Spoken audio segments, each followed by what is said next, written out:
오늘 벨기에 신앙 고백서 제 8조 우리 같이 공부하도록 하겠습니다. 우리 8조 천천히 한번 같이 읽어봤으면 좋겠습니다. 아마도 이 내용을 여러분들이 읽고 또 그 내용들을 어느 정도 이해한다고 하면 삼위일체를 어떻게 우리가 이해해야 될지를 어느 정도는 알게 될 것입니다. 우리 같이 천천히 읽어보겠습니다. 제 8조 하나님은 본질상 한 분이시나 쇠위격으로 구별되신다. 우리는 이 진리와 이 하나님의 말씀을 따라 오직 한 분 하나님을 믿으니 그분은 본질상 한 분이시며 쇠위격이시고 그분의 비공유적 속성에 의해 실제로 참으로 영원히 구별되는 성부, 성자, 성령이십니다. 성부는 눈에 보이는 것과 보이지 않는 모든 것의 원인이시며 기원이시며 시작이십니다. 성자는 말씀이시고 지혜이시며 성부의 형상이십니다. 성령은 성부와 성자로부터 나오는 영원한 능력과 권능이십니다. 그럼에도 불구하고 하나님은 이 구별에 의하여 셋으로 나누이지 않으시는데, 왜냐하면 성경이 우리에게 성부, 성자, 성령이 각각 그 인격을 가진 존재로서 각자의 구별된 특성으로 구분되어 짐에도 불구하고 이 세 위격이 오직 한 분 하나님임을 가르치기 때문입니다. 그러므로 성부는 성자가 아니시며 성자는 성부가 아니시며 마찬가지로 성령도 성부가 아니고 성자가 아님은 분명합니다. 그럼에도 불구하고 이렇게 구별된 세 위격들은 나누이지 않고 섞이지 않습니다. 왜냐하면 성부는 우리의 살과 피를 취하지 않으셨고 성령도 그러하시나 오직 성자만이 취하셨기 때문입니다. 성부는 그의 아들 없이 또는 그의 성령 없이 계신 적이 없습니다. 왜냐하면 이 셋은 본질상 동일한 한 분이시며 영원히 동등하시기 때문입니다. 또한 이 세 위격들은 모두 진리와 능력과 선함과 긍휼에 있어서 처음도 아니요 나중도 아니며 한 분이기 때문입니다. 이 삼위일체에 대해서 아마도 이렇게 잘 이해하기 쉽게 정리된 내용도 아마 없을 것입니다. 처음 들어보셨죠? 그죠? 이런 내용들을 우리가 교회에서 배우고 공부하기가 이런 시간이 아니면 할 수가 없습니다. 오늘 우리가 읽었던 본문의 말씀 마태복음 3장 16절 17절의 말씀도 삼위일체의 근거가 되는 구절이잖아요. 성자 예수님은 세례를 받으시고 그 성령 하나님은 그 위에 임하시고 성부 하나님은 하늘에서 음성이 있어서 이는 내 사랑하는 아들이고 내 기뻐하는 자다. 이제 이 구조에 가면 이 삼위일체에 관련된 근거 구절에 대해서 우리가 살펴볼 텐데, 오늘은 이 삼위일체에 대한 내용들, 우리가 지난주에는 삼위일체가 이 교리로 정립되는 그 과정들을 함께 살펴보았고, 오늘은 그 내용을 함께 살펴보도록 하겠습니다. 삼위일체 교리는 신앙의 본질입니다. 우리의 신앙 고백에 있어서 또 신앙에 있어서 가장 중요한 지식이라고 하면 그것은 삼위일체에 관련된 교리를 아는 것이라고 말할 수 있을 것입니다. 왜냐하면 성경은 삼위일체로 시작해서 삼위일체로 마칩니다. 우리의 구원도 삼위일체적으로 구원을 이루십니다. 그러니까 그 밑에 보시면, 이제 처음부터 보시면 우리의 구원도 삼위일체적입니다. 성부는 우리의 구원을 뭐 하시고요? 작정하시고 모든 구속사를 경영하려 이루시고, 성자는 성육신 하셔서 구속을 완성하시며 성령은 그 구속을 적용하십니다. 그러니까 삼위일체를 모르면 구원을 모르는 것이고 구원이 없는 것입니다. 더 나아가서 우리 일상의 모든 영역이 다 삼위일체 하나님의 영광으로 가득합니다.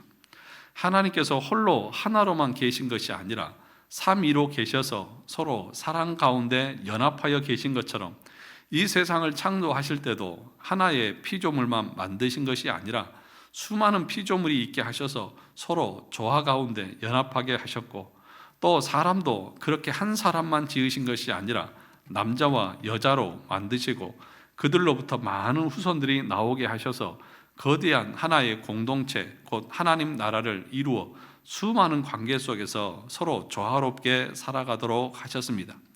이것이 다 삼위일체 하나님의 영광을 반영하는 것입니다. 그러므로 삼위일체 교리는 신학교에서 목사만 배우면 되는 교리가 아니라 모든 참된 그리스도인이 신앙 고백의 정수이고, 더 나아가 그 삼위일체 하나님을 아는 것이 우리의 존재의 목적이고 삶의 전부라고 할 수 있습니다. 그러니까 우리의 신앙의 시작도 삼위일체고 마지막도 삼위일체입니다. 성경의 모든 것들이 삼위일체적으로 설명이 되어지고 있습니다. 우리가 고백하는 사도신경도 어떻게 구성이 되어져 있어요? 삼위일체로 구성이 되어져 있다고 우리가 배웠잖아요. 태초에 하나님이 천지를 창조하시고 성자에 대해서 얘기하고 성령에 대해서 얘기하고, 이게 성경에 있어서 가장 중요한 교리적인 내용이고 지식이라는 것입니다. 그러므로 이 삼위일체에 대한 내용들은 목사가 신학교에서만 배워야 할 것이 아니라 모든 성도들이 이 삼위일체 교리를 배워야 되고 알아야 된다. 무엇보다도 이것에 대해서 알아야 된다. 그런데 참 아이러니한 것은 이렇게 중요한 삼위일체에 대해서 교회가 가르치지 않고 있고, 그렇죠? 지금까지 신앙생활하면서 삼위일체에 대한 교리를 이렇게 정리된 것으로 우리가 읽어본 적도 없을 것이고요. 또 목사들도 알지도 못하고 또 그래서 가르치지도 않고, 그것이 교회의 현실인 것이죠. 어제 이제 저기 건너편에 삼일교회에서 삼위일체에 대해서 그 논문 발표가 있다고 그래서 잠깐 다녀왔거든요. 그러니까 우리 노예의 그 목사님 한 분이 논문을 발표하는 그런 시간이 있어서, 근데 그 논문이 뭐였냐면 삼위일체에 관련된 거였어요.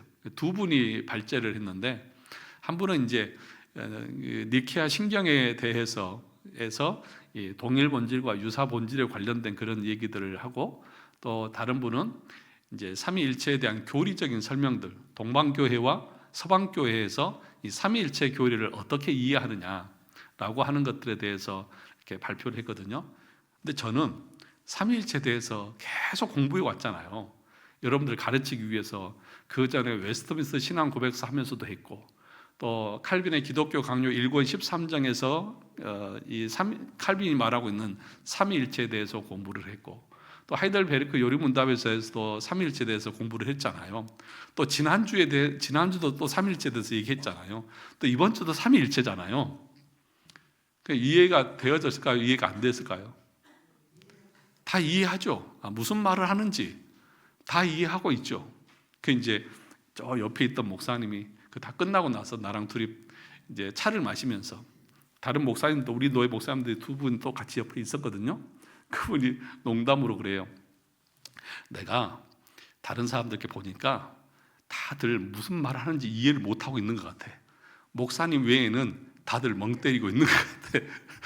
그러면서 그러시더라고요. 그래서 맞다고, 난 다 이해했다고. 그러면서 이제 그런 것들에 대해서 잠깐 커피 마시면서 얘기하고 그러고 왔거든요. 그런데 아이러니한 것은 이 삼위일체에 대해서 모르니까, 신앙이 삼위일체에 근거해서 우리의 신앙이 세워지고 그 근거의 교리에 의해서 우리의 행동이 나와야 되는데, 삼위일체를 모르니까 어떤 부작용들이 일어나느냐. 삼위일체를 모르면 성자 예수님을 죽여버립니다. 이해되시죠? 유대인들이 삼위일체를 모르니까 자기들은 하나님을 믿는다고 그러면서 성자 예수님을 죽여버립니다. 십자가에 못 박아 죽여버립니다. 왜 그래요? 삼위일체를 모르니까 그런 것이죠. 또 삼위일체를 인정하지 않거나 부정하게 되면 우리의 신앙이, 지난주도 얘기했지만, 믿음으로 구원을 얻는 것이 아니라 뭘로 구원을 얻어요? 우리의 행위로, 우리의 선행으로, 우리의 공로로. 자, 예수님을 본받아라. 왜냐하면 아리우스주의자들은 이 성자는 동일 본질이 아니라 유사 본질이고 성부께서 창조한 피조물이다. 그런데 그를 성자라고 신성이 부여한 것처럼 불러준 것뿐이다. 그런 성부가 만든 가장 아름답고 귀한 존재다. 그러니까 우리도 그 예수 그리스도를 본받아서 살아가자. 그러면 구원을 얻는다. 그러니까 예수를 믿어서 구원을 얻는 것이 아니라 예수를 본받아서 구원을 얻는다. 그럼 맞아요, 틀려요? 본받아서 구원을 얻는 거예요? 믿어서 구원을 얻는 거예요? 그러니까 삼위일체를 모르고 예수 그리스도를 동일 본질로 이해하지 않고 유사 본질로 이해하게 되면 우리의 신앙이 어떻게 나가느냐? 여러분 열심히 예수님 본받고 살아가십시오. 그러면 구원을 얻습니다. 이렇게 나오는 거예요. 그런데 삼위일체를 알고 성자도 동일한 본질로 신성을 가지신 하나님이라고 말하면 예수를 믿어야 구원을 얻는다고 말하게 되어지는 거죠. 그러니까 이 삼위일체 교리를 모르니까 목사들이 설교할 때도 어떻게 설교합니까? 예수님을 본받아 살자는 거예요. 예수님을 따라서 살자는 거예요. 착한 일 많이 하고 선한 일 많이 해서 구원에 이르자고 그렇게 얘기하는 거예요. 그런데 이 삼위일체를 알게 되면 우리의 선행과 공로로 우리가 구원받는 것이 아닙니다. 우리의 구원은 삼위일체 하나님이 동시적으로 우리를 구원하시는 것입니다. 라고 말하면서 우리의 행위나 공로가 아니라 오직 동일 본질이신 그 하나님을 믿음으로 우리가 구원을 얻는다는 것을 우리가 알게 되는 것입니다. 그래서 그만큼 중요하기 때문에 이 벨기에 신앙 고백서도요 8조에서부터 11조까지 8, 9, 10, 11조 이 4개 항에 걸쳐서 삼위일체에 관련된 것들을 얘기하고 있습니다. 그러니까 오늘은 8조는 삼위일체의 전체적인 내용들을 설명을 하고 있고요. 다음 주에 9조는 이 성경적인 근거를 얘기하고 있고요. 그리고 이제 10조에서는 성자 예수님의 신성에 대해서, 그리고 11조에서는 성령 하나님의 신성에 대해서, 그래서 삼위일체가 동일 본질의 하나님이라고 하는 사실들을 고백하고 믿고 나가게 되는 것이죠. 그래서 여러분, 우리가 삼위일체는 이해는 되어지지 않습니다. 그러니까 삼위일체는 우리가 이해하고 믿는 것이 아니라 삼위일체 교리는 설명되어지는 것이라고 그렇게 얘기했습니다. 그러니까 이해는 안 되지만 설명은 되어진다는 거예요. 무슨 얘기냐? 성경에서 삼위일체를 어떻게 설명하고 있는지 설명되어지는 대로 우리는 믿고 나가는 것입니다. 이해하고 믿는 게 아니에요. 셋이 하나고 하나가 셋이다. 이것이 믿어져요? 동일한 본질인데 세 위격으로 구별된 존재로 존재하신다. 이게 어떻게 가능합니까? 그러면 어떤 사람들은 이렇게 설명을 해요. 몸은 하나고 머리가 셋인 것처럼. 제가 그 챗GPT한테 그런 것들을 한번 시켜봤어요. 이미지 요즘에는 인공지능이 그림도 그려주거든요. 그래서 이제 제가 에스겔 지금 1장을 하고 있으니까 이 에스겔에 네 생물이 나오잖아요. 그 네 생물의 내용을 설명해 주면서 이것을 이미지로 그려봐 제가 한번 재미삼아서 한번 해봤어요. 이상하게 하여튼 만들어내요. 뭔지는 모르겠지만 하여튼. 그러니까 이것은 우리가 어떤 시각적으로 표현할 수 있는 것이 아니에요. 삼위 하나님을 그림으로나 어떤 형상으로 표현하려고 하면 그때부터 이단이 되어지는 것입니다. 그러니까 삼위일체는 어떤 이미지나 그림으로 표현하는 것이 아니라 설명되어지는 거예요. 그 이야기가 지금 여기에 지금 우리 8조의 내용의 말씀인 거죠. 그러니까 이런 내용들을 여러분들이 이렇게 존재하시는구나 라고 하는 것을 이해하시면 됩니다.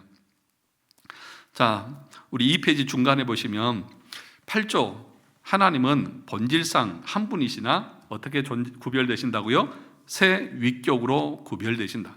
그런데 이걸 시작하면서 이 벨기에 신앙 고백서는 뭐라고 말하냐면 우리는 이 진리와 이 하나님의 말씀에 따라 그렇게 말합니다. 그러니까 삼위일체 교리는 어떤 인간이 상상해서 만들어낸 것이 아니라 성경의 교훈한 가르침이고 진리라고 하는 것들을 우리가 여기서 발견할 수 있는 것입니다. 밑에 보시면 우리는 이 진리와 이 하나님의 말씀에 따라 오직 한 분 하나님을 믿으니 그분은 하나의 단일 본질을 가지신 세 위격이시며 그렇게 말합니다. 그러니까 본질적으로 하나이시고 또 세 위격으로 구별되시는 이 이야기는 성경에 없습니다. 예를 들어서 삼위일체라고 하는 용어는 성경에 없습니다. 그래서 이 삼위일체를 부정하는 사람들은 야, 성경에 무슨 삼위일체라는 말이 있냐라고 하면서 구별합니다. 그런데 칼빈은 기독교 강요 1권 13장에서 우리 공부할 때도 들었지만 그렇게 이 설명되어지고 정리되어지는 것이 그것을 가장 잘 드러내고 그 교리를 가장 잘 표현하고 더 나아가서 삼위일체를 부정하는 거짓된 뱀 같은 자식들의 그 그릇된 것들을 밝히 드러내는데도 이런 교리적인 정리가 아주 유용하다 그렇게 말합니다. 우리가 그때도 공부하면서 기독교 강의도 공부하면서 그랬는데 그 칼빈이 표현하는 내용을 보면 번역하는 분들이 그렇게 번역을 해놨지만 진짜 그랬으니까 그랬죠. 이 뱀 같은 자식들이 웅크리고 숨어서 독을 내뿜는 그런 모습들. 그러니까 삼위일체를 부정하는 사람들을 그렇게 표현하는 거예요. 그런데 삼위일체 딱 이런 교리적인 이런 그 용어를 사용할 때에 그자들의 그 잘못된 것이 밝히 드러난다는 거예요. 그러니까 성경에 삼위일체라는 용어는 없지만 하나님이 삼위일체로 존재하신다고 하는 내용은 있는 것이죠. 그래서 그것을 용어를 만들어서 그렇게 표현을 하는 것은 우리의 신앙에 유익하다는 것이죠. 자, 그 밑에 보시면 말이 어려운데 쉽게 말해 한 분 하나님이신데 그 계시는 방식이 삼위로 계시다는 것입니다. 하나의 본질이라는 표현과 삼위라는 표현이 우리에게 굉장히 낯섭니다.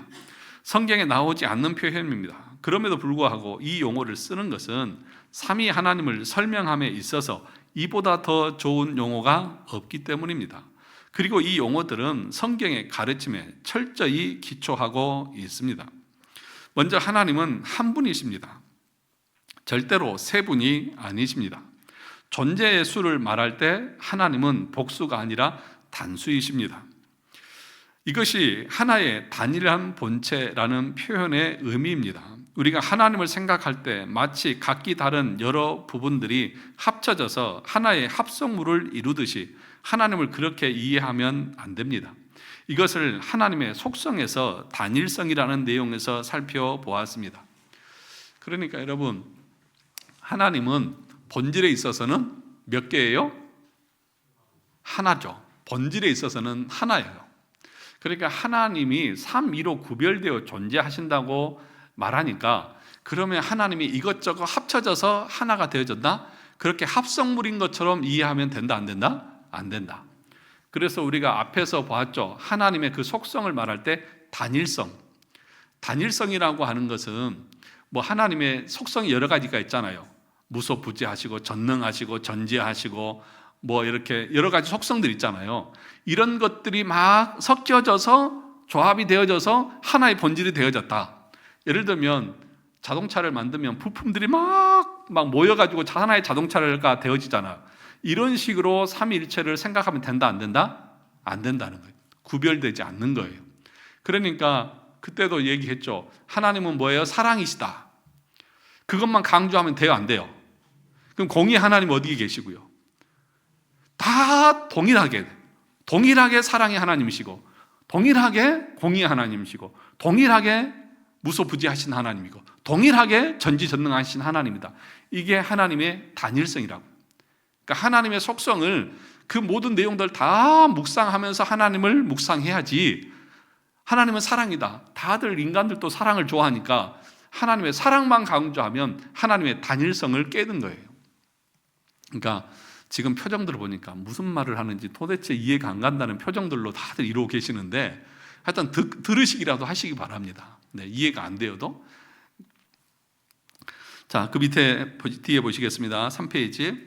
그 존재와 본체에 있어서 결코 부분들로 나뉘어질 수 없는 한 분 하나님이십니다. 예수님이 뭐라고 하셨습니까? 요한복음 10장 30절에 나와 아버지는 하나이니라. 그러니까 이제 이런 말이 본질에 있어서는 어떻다는 거예요? 하나라는 거예요. 그러니까 아버지와 나는 나뉘어질 수 있는 존재가 아니라는 것입니다. 그러나 또한 성경이 성부 하나님과 더불어 예수님도 하나님이시고 성령님도 하나님이심을 증거하므로 한 분은 하나님은 한 분이지만 세 무엇으로 계신다는 것입니까? 그 무엇이 무엇입니까? 세 위격, 인격이라고도 말하고 위격이라고도 말합니다. 그러니까 하나의 인격적인 존재로 구별되어져서 존재하시는 하나님이다. 성부도 성자도 성령도 구별되어진 인격체이시다.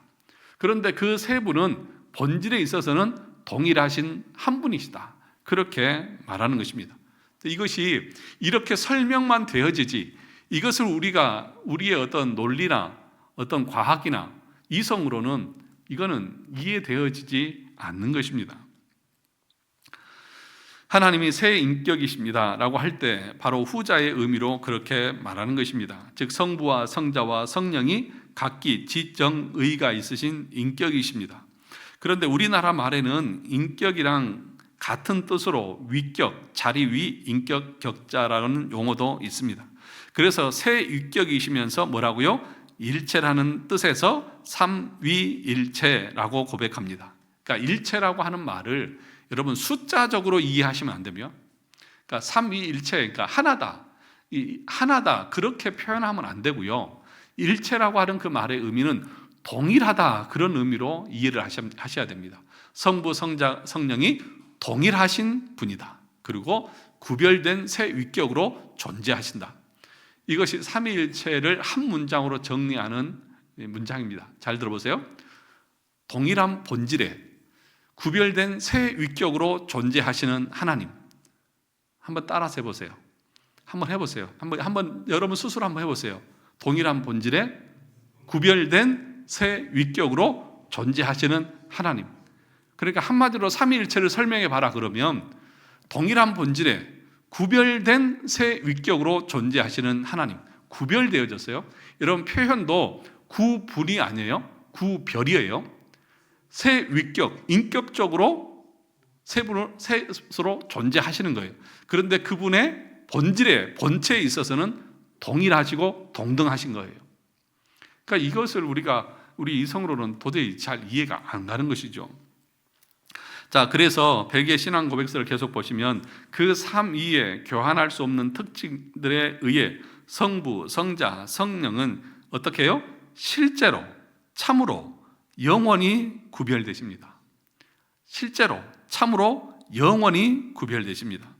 이 삼위가 서로 구별되신다는 것입니다. 이 고백은 구별을 무시하는 양태론을 정죄합니다. 양태론은 뭔지 아시죠? 아시죠? 양태론이 뭔지 아시죠? 자, 그러면 제가 지금부터 지목을 할 테니까 설명을 해 주셔야 됩니다. 고개 다 드세요. 왜 제 눈을 피하십니까? 양태론이 뭔지 아시죠? 그러니까 하나예요. 하나인데 그때마다 다른 모양으로 나타난다는 것이죠. 성부는 구약에는 성부의 모습으로, 신약에는 성자의 모습으로, 또 교회 시대에는 성령의 모습으로, 그러니까 하나인데 그렇게 모양만 바꿔서 나온다.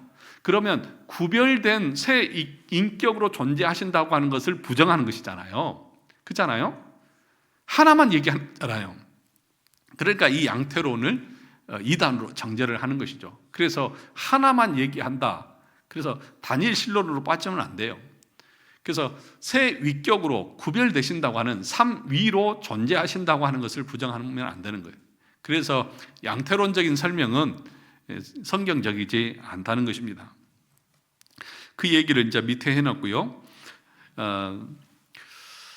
그래서 이제 그 밑에 보시면 물을 예를 들어서 설명했죠. 얼음으로 있다가 또 물로 있다가 또는 수증기로 있다가, 근데 동시에 H2O 그렇게 표현하는, 이것이 삼위가 하나다. 그러니까 상태에 따라서 달라진다. 이렇게 말하는 것을 양태론이라고 말합니다. 그래서 마지막 단락에 보시면 벨기에 신앙 고백서는 그러한 오류에 반대하면서 성부, 성자, 성령의 뭘 강조해요? 구별되심을 아주 강조하는 것입니다. 그래서 그냥 구별된다 하지 않고 일부러 세 가지 부사를 더 언급했습니다. 그래서 실제로, 참으로, 그리고 영원히 구별되신다. 이것은 하나님께서 실제로는 그렇지 않은데 우리에게 계시하실 때마다 마치 새 위격이 구별되신 것처럼 그렇게 자기를 꾸며서 계시하는 것이 아니라는 것입니다. 허상이나 거짓이 아니라 참으로 실제로 하나님은 삼위일체 하나님이시라는 것입니다. 그리고 하나님은 영원히 삼위일체 하나님이십니다. 즉 어느 때는 그냥 일일일체 하나님으로 계시다가 어느 순간 필요에 의해서 삼위일체로 변하셨다가 다시 일일일체로 돌아가시고 그럴 수 없다는 것입니다. 참으로 실제로 영원히 새 위격으로 구별되시는 것입니다.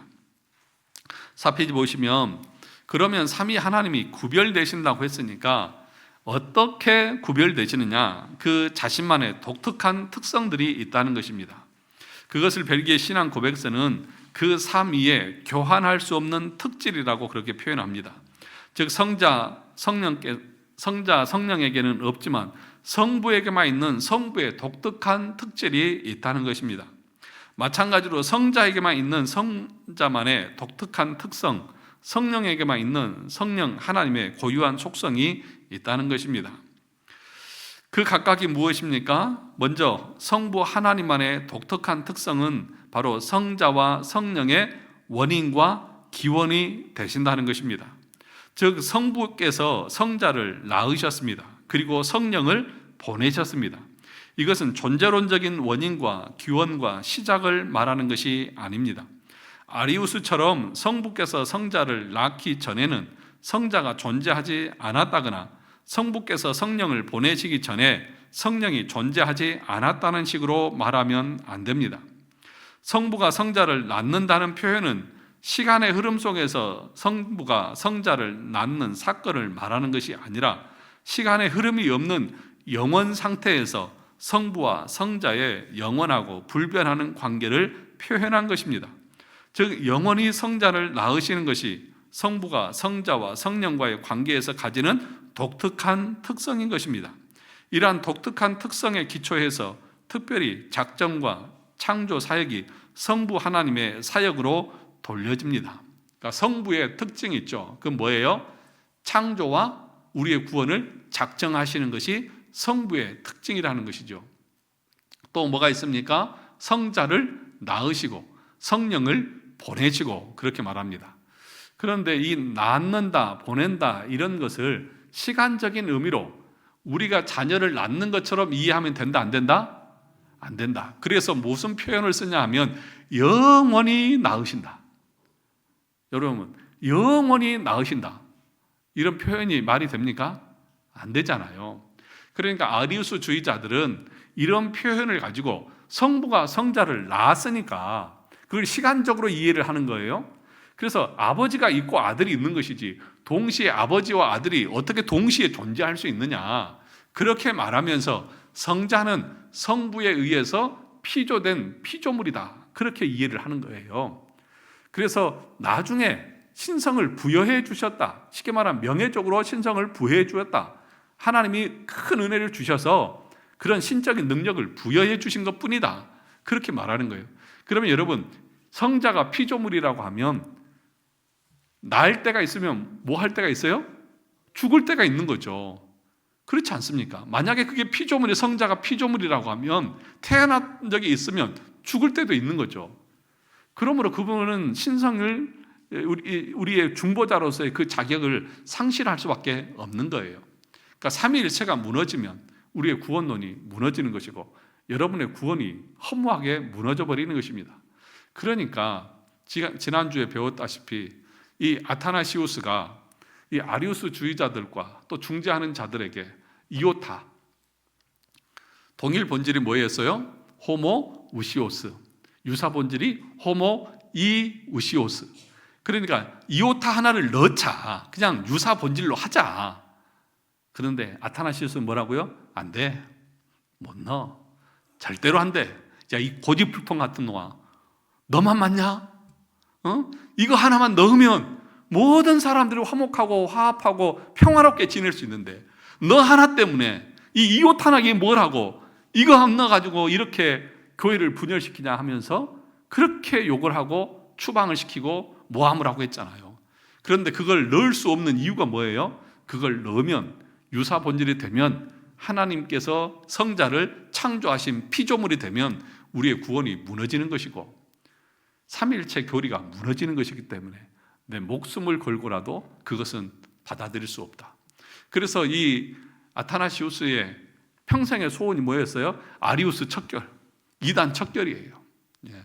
그만큼 이 교리는 중요한 것이고 이것을 우리가 알아야만 참되고 올바르게 신앙생활을 할 수 있다는 것입니다. 자, 그 다음 보시죠. 성부는 눈에 보이는 것과 보이지 않는 모든 것의 뭐예요? 원인이시며 기원이시며 시작이십니다. 성부에게 돌려주고 있는 이 내용, 곧 눈에 보이는 것과 보이지 않는 모든 것의 원인이고 기원이 시작이라는 내용은 사실 성자 하나님께도 돌려드릴 수 있는 것입니다. 그렇죠? 본질에 있어서 동일하시니까 성자에게도 돌릴 수 있죠. 성령에게도 돌릴 수 있죠. 그런데 이렇게 구별해서 성부의 독특한 특징으로 이것을 말씀하고 있는 것입니다. 그리고 창조뿐만 아니라 모든 구속의 사역과 섭리의 역사가 다 누구의 공동사역이에요? 성삼위 하나님의 공동사역입니다. 그러나 우리가 성부께서 성자와 성령의 기원이 되신다는 그 독특하신 특성의 기초에서 특별히 만물의 창조를 성부 하나님의 사역으로 대표격으로 돌려드리는 것입니다. 그래서 우리가 그 하이델베르크 요리문답을 하면서도 삼위로 존재하시면서 그 사역을 성부에게는 창조, 성령에게는 구속, 성령에게는 우리의 구속을 적용하고 성화하시는 것으로 그렇게 우리가 함께 설명을 했고 배웠잖아요. 제가 혓바닥이 조금 발음이 좀 세죠. 안에 혓바늘이 돋아가지고 아파요. 며칠 전부터 말을 많이 해서 그런가 봐요. 집에서 맨날 하는 말이 좀 말 좀 조금만 하라고 그러는데 설교도 좀 짧게 해야 될 것 같아요. 입에 막 뭐가 나요, 막 아파요. 그 다음 밑에 보시면 한편 성자는 성부로부터 영원히 출생하시는 독특한 특성을 가지십니다. 그래서 거룩한 아들 곧 성자라고 말합니다. 그리고 성자에게는 이름이 있어서도 성부나 성령과는 다른 독특한 이름이 돌려집니다. 바로 로고스, 말씀입니다. 성자는 말씀이시고 성부의 지혜이시며 형상이십니다. 그러므로 성자는 성부께서 낳으신 아들이실 뿐만 아니라 또한 하나님의 입에서부터 발화된 말씀이기도 하신 것입니다. 그리고 성자 하나님은 성부의 지혜이십니다. 그것은 잠언 말씀과 고린도전서 말씀에 기초한 고백입니다. 우리가 요한복음에서도 그랬죠. 요한복음 1장 1절에 뭐예요? 태초에 말씀이 계시니라. 이 말씀이 하나님과 함께 계셨으니 이 말씀이 곧 하나님이시다. 이것 자체가 뭐라고 제가 얘기했습니까? 삼위일체를 설명하고 있는 구절이라고 했고 성부와 성자가 동일한 본질을 가지고 계시는 영원하신 하나님이라고 하는 것을 요한복음은 처음부터 선언하고 시작합니다. 요한복음의 주제가 뭐예요? 예수 그리스도, 하나님 아들 예수 그리스도잖아요. 그 하나님의 아들 예수 그리스도가 동일한 본질의 신성을 가지신 하나님이신 것을 선언하며 시작하고 있잖아요. 그런데 그럴 때 뭐라고 말합니까? 성자는 하나님의 말씀이시다. 그렇게 말하고 있는 것입니다. 5페이지 보겠습니다. 그런데 지혜만 그런 것이 아니라 하나님의 모든 권능과 영광과 모든 속성들을 이 땅의 눈에 보이게 드러내시는 분이 바로 예수님이십니다. 예수님은 하나님의 영광의 광채시고 그 본체의 형상입니다. 형상이라는 말 자체가 예수님의 성육신을 전제합니다. 예수님은 사람의 몸을 입고 이 세상에 내려오셔서 참 하나님의 형상으로서 자신의 전 존재와 사역을 통해 하나님을 온전히 나타내신 분이십니다. 이것이 바로 성자 하나님의 독특한 특질입니다. 그래서 인성은 누구에게만 있어요? 오직 성자에게만 있습니다. 성부와 성령에게는 인성이 없으십니다. 그런 면에서 성부와 성령과 성자는 구별되시는 것이죠. 육신을 입으신 분은 성자 하나님 한 분밖에 없습니다. 성부도 성령도 육신이 없습니다. 그리고 성령 하나님의 독특한 특성에 대해 벨기에 신앙 고백서는 다음과 같이 말합니다. 성령은 성부와 성자로부터 나오는 영원한 능력과 권능이십니다. 그러니까 보세요. 성부는 기원이시고 성자는 그 성부에게서부터 낳으시고, 그죠? 그리고 성령은 성부와 성령으로부터 보내심을 받았다. 그런데 그 앞에 무엇이 들어가냐면 영원히 영원히, 그러니까 영원히 낳으시고 영원히 보내짐을 받는다. 그러니까 이런 표현은 그분 자체도 하나님이시고 동일한 신성을 가지신 분이라는 것을 설명하는 거예요. 그렇게 설명하고 표현하는 것 뿐이에요. 그러니까 낳았다 그러니까 지금 우리 인간들처럼 누가 누구를 낳고 그렇게 이해하시면 된다 안 된다? 안 돼요. 시간적인 개념으로 이해하시면 안 돼요. 시간 넘어서 계시는 영원으로 생각을 하셔야 돼요. 그러면 하나님이, 예를 들면 하나님이 자식을 낳으면 누구예요? 하나님이잖아요. 개가 새끼를 낳으면 뭐예요? 개잖아요. 사람이 자식을 낳으면 인간이잖아요. 그러니까 하나님이 낳으면 뭐예요? 하나님이시잖아요. 그러니까 표현을 그렇게 문장을 만든 것 뿐이지 우리 인간들처럼 시간적인 개념으로 이 아리우스 주의자들처럼 그렇게 이해하지 말라 분명하게 말합니다. 자, 성령님의 독특한 특성은 바로 성부로부터 나오시고 또 성자로부터 나오신다는 것입니다. 예수님의 숨을 내쉬니 그것이 성령님이십니다. 그리고 사도행전 2장 33절에서 사도 베드로는 예수님께서 아버지께로부터 성령을 받아서 자신들에게 부어주셨다고 말했습니다. 이것이 바로 성령님의 독특한 특성입니다. 그리고 또한 벨기에 신앙 고백서는 성령님께서 성부와 성자의 영원한 권능과 능력과 권능이 되신다고 고백합니다.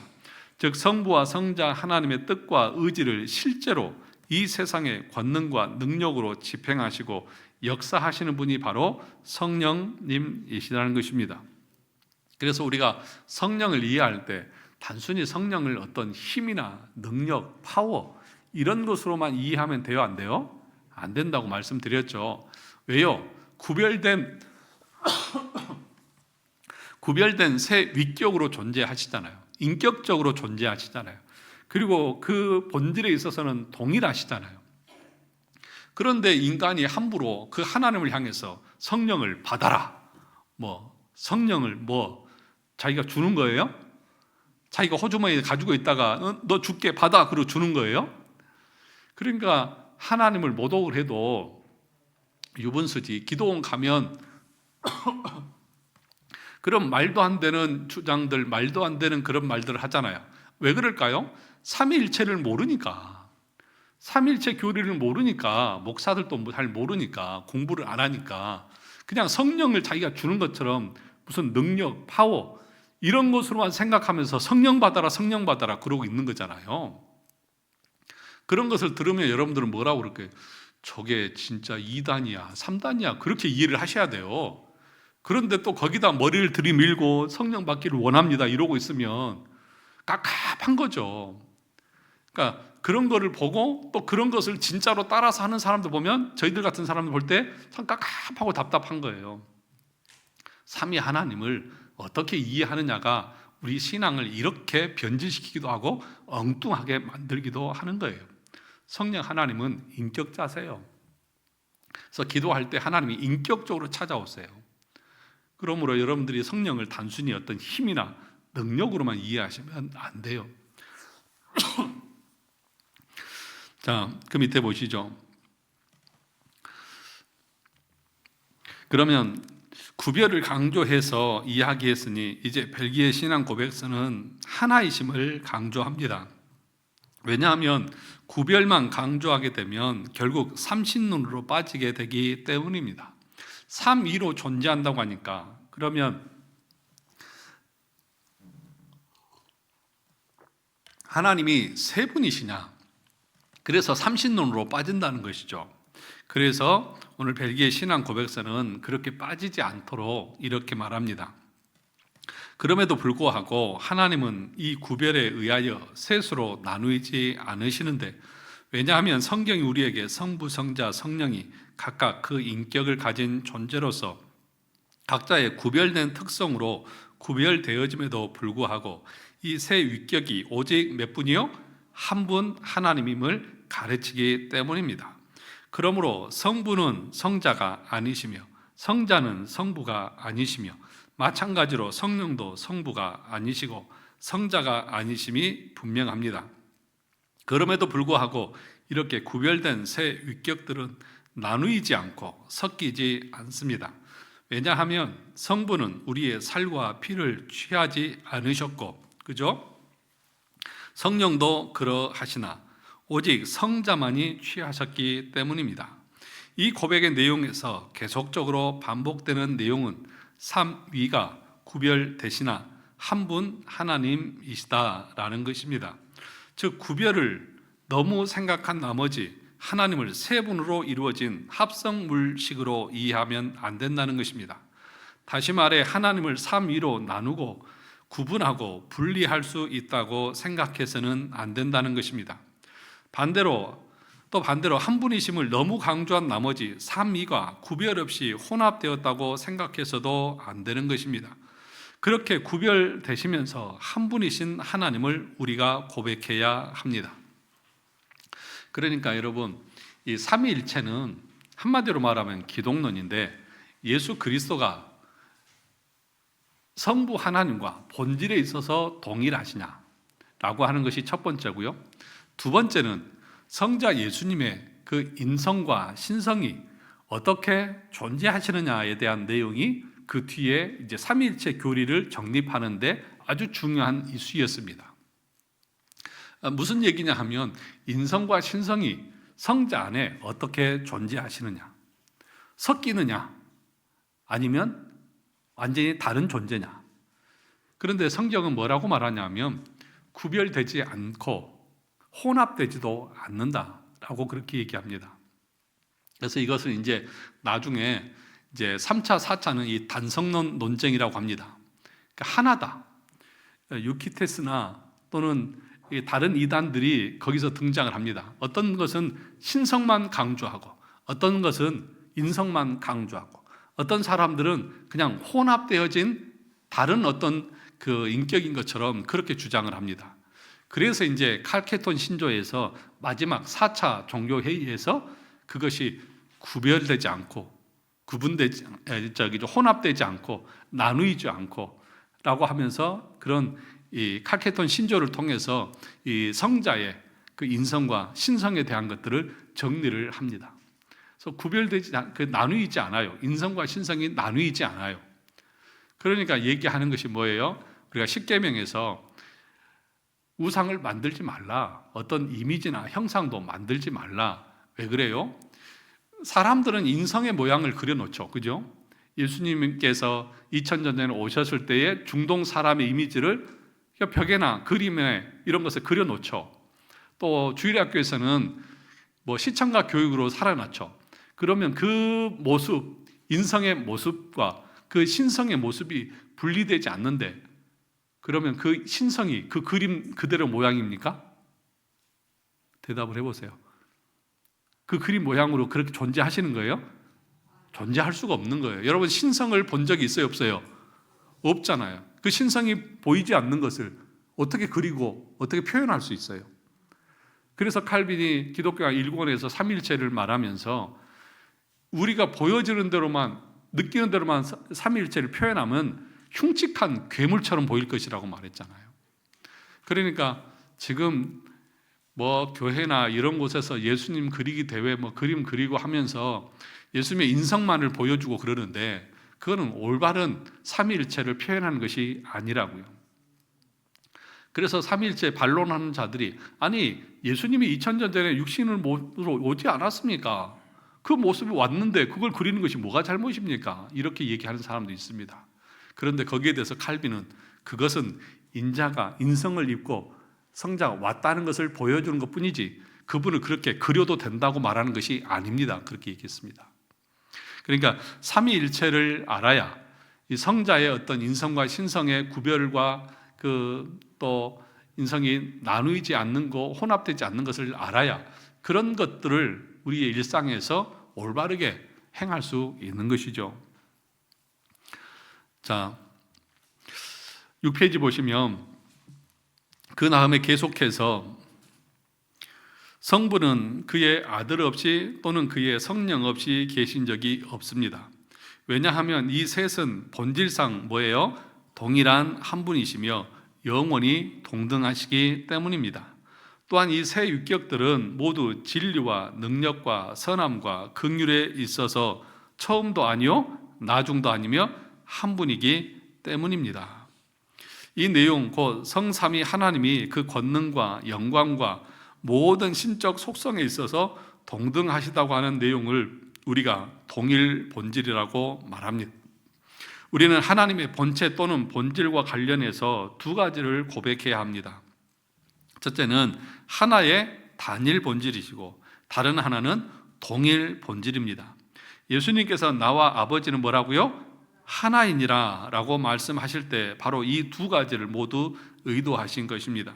즉 하나님이 한 분이심을 증거하실 뿐만 아니라 예수님 자신이 성부와 동등하신 분이심을 증거하신 것입니다. 그래서 이 예수님의 말씀에 대해 바리새인들이 참남하다, 내가 사람이 되어 자칭 하나님이라고 하는구나라고 하며 돌로 치려고 했던 것입니다. 즉 바리새인들은 예수님의 말씀의 의도를 정확하게 간파한 것입니다. 그러므로 우리는 성부와 성자와 성령이 그 권능과 영광과 모든 신적 속성에 있어서 동등하신 하나님이심을 뭐 해야 합니까? 고백해야 합니다. 그러므로 우리는 삼위일체 교리를 딱 세 가지 내용으로 간단하게 요약할 수 있습니다. 첫째는 뭐예요? 단일 본질이고, 두 번째는 구별된 세 인격이시며, 세 번째는 삼위가 동일 본질이라는 것입니다. 오늘 기도하신 박현정 성도님 무슨 얘기인지 아시겠죠? 오늘 기도했으니까 잘 알 수 있으리라고 믿어요. 자, 여기까지 하고 나머지 부분은 여러분들이 집에 가셔서 읽어보시면 알 수 있는 그런 내용들입니다.